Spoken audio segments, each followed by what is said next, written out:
Hola, soy Isabel Lamas, profesora de las Escuelas Deportivas Municipales, y os voy a dejar aquí un pequeño vídeo para que hagáis en vuestra casa, ¿vale? Es un calentamiento con música.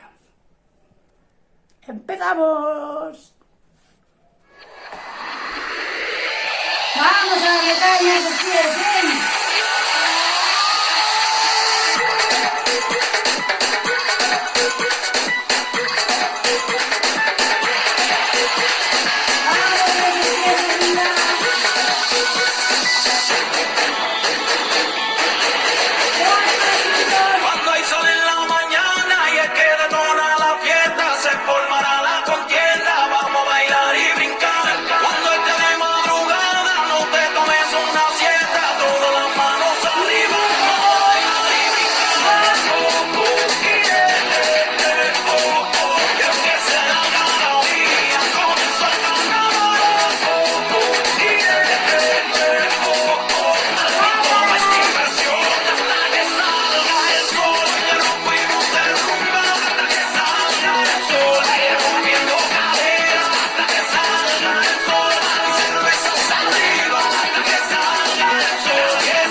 Espero que lo hagáis todos en vuestras casas. Un beso.